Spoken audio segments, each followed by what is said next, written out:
Hi guys, Taylor, I'm Marlena. I'm Larry. I'm Joaquin. and we are the group In to Win.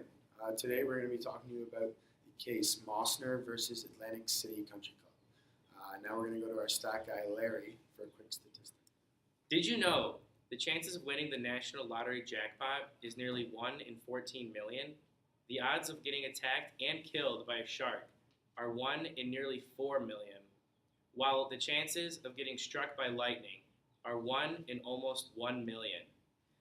And this is exactly what happened to Spencer von Maussner. It was approximately 7:30 a.m. on Sunday, March 28th, 1993.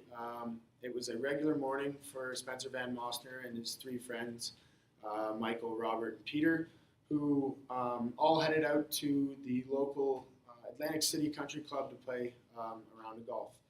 Um, Spencer Van Maussner has been a long-standing member of Atlantic City Country Club, and they go there regularly. This isn't a new event. As they arrived at the course, they were warned about potential precipitation and the actual possibility of a snowstorm. As they got ready to tee off, they were directed to go to the 10th and the 11th tee off boxes for the first two holes, where it started to drizzle a little bit and eventually turned into a very heavy downpour. As the foursome teed off at the 12th hole, the rain began to let up. While finishing up at the 12th hole, Michael McHugh noticed a lightning strike in the sky, and the foursome and two caddies decided to start approaching the clubhouse to seek shelter, which was only 1/2 mile away.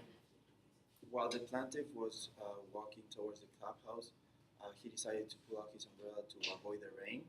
When they were approximately a mile and a half away, is when actually the lightning struck the plaintiff, and at that moment, one of their friends started doing CPR to the plaintiff. One of the caddies ran to the nearby police station, and the other caddy ran to the clubhouse to seek for help.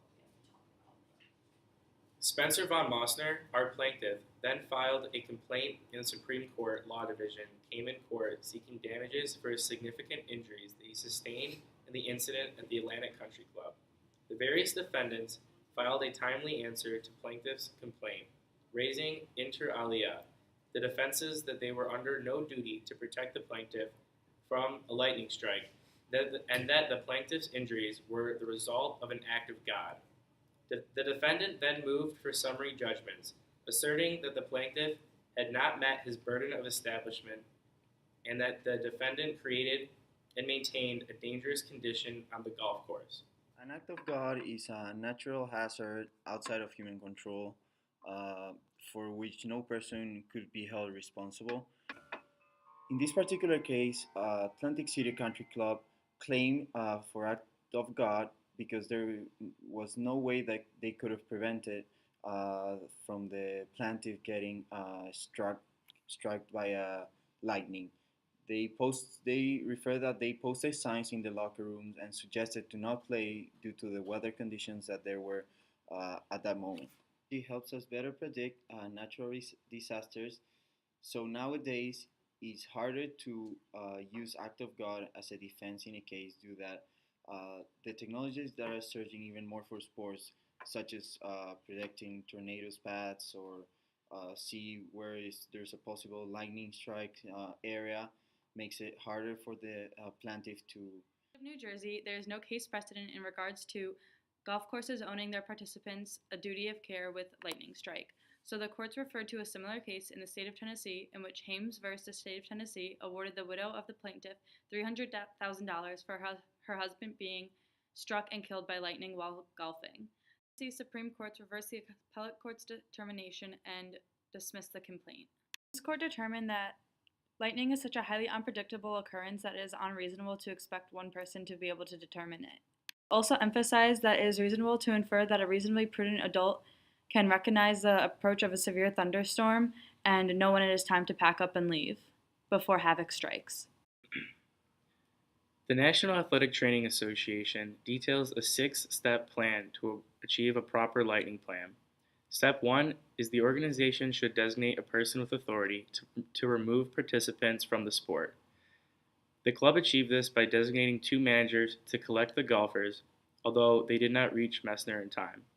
Step 2 is a weather watcher should be appointed to look for indications of threatening weather. This would be the person that was listening to the radio for storm watches. Step 3 is a method for monitoring the lightning associated for approaching storms, and this would be the club listening to the Weather Advisory Channel and the Naval Aviation Facilities Experimental Center's radio broadcast as well. Step 4 recommends that safe structures for seeking shelter are built, and this is kind of where the club fell short, as the golfers had to walk half a mile to get to the clubhouse, as there was no shelters along the way. Additionally, the golfers were encouraged that if there was severe lightning, they were encouraged to go to nearby residences along the course, although the caddies did not suggest this. Step 5 details specific criteria for suspending and resuming recreational activities and signage put in place, and that you have to stop your recreational activities with any more than 30 seconds between thunder and lightning flashes. And then this related directly to the managerial's position of collecting the golfers from the course, and the caddy should have suggested to return to the clubhouse, although the plaintiff does not recall them doing this. Additionally, there were signs posted telling golfers to seek shelter if they did feel as though they were in danger.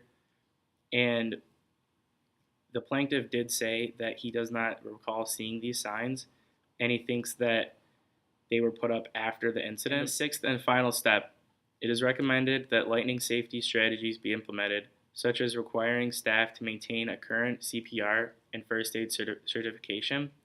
And while our case does not specifically state that the caddies or anyone there was trained in CPR, it is assumed that they were not, because the caddy did run to go contact authorities after the incident did happen.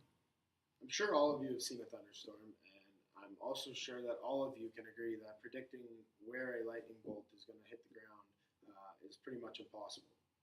Present-day technology has still not been able to predict if a lightning bolt is going to strike a tree, a bush, a car, a pole, or in this case, Spencer Van Maussner.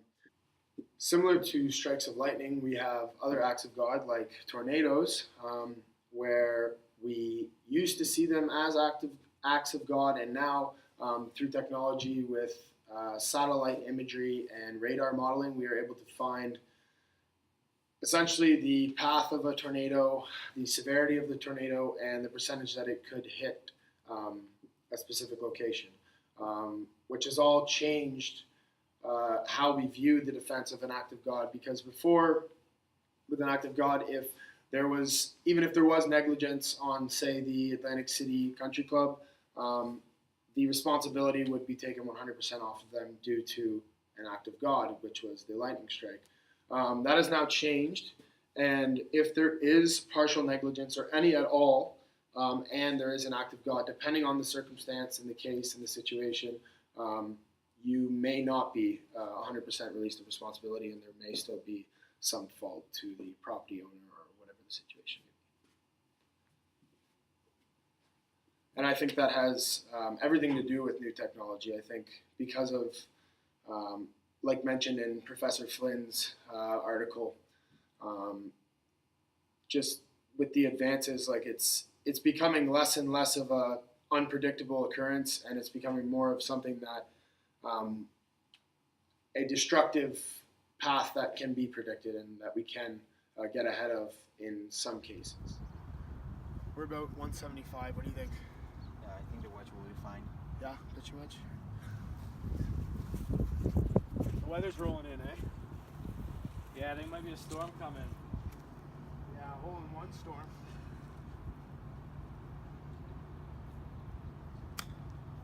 Good shot. Nice. Perfect. Do you see that lightning? Oh my gosh.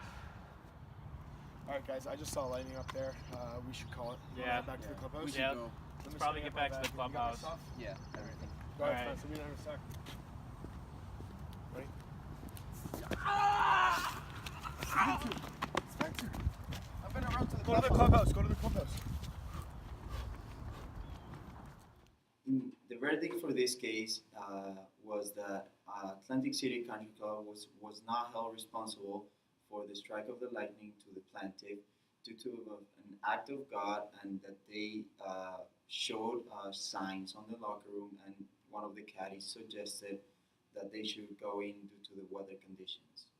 Uh, the plaintiff appealed to the case, and he got sent back again to see if there were actually proper signs that could tell the players that it was not safe to play in that type of weather conditions, and if that they didn't have any type of shelters or any plan to tell the players if in case of a lightning they should go to the nearby houses instead of running to the clubhouse. What do you think about this verdict? Personally, I agree with it. I think there were 2 points for me that stand out. One was that, like you mentioned, one of the caddies actually mentioned that they should head back before due to the weather that was, I believe, coming in. What's his name? Spencer Van Maussner denied that this conversation happened. He also denied that the signs were up before before he was struck with lightning.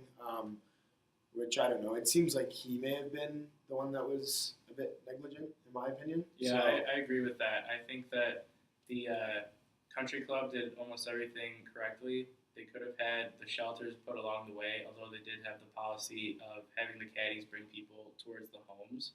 So I feel as though lightning's just too unpredictable. And while they did have a standard of care, they couldn't really be at fault for the lightning strike itself. Also, if like you're a reasonable, capable adult to function, you should know enough when you should go in for inclement weather conditions and decide for yourself. Like in today's age, everyone's so quick to sue everyone for everything, and that's just not fair because then businesses aren't going to be able to function if they get sued for every little thing.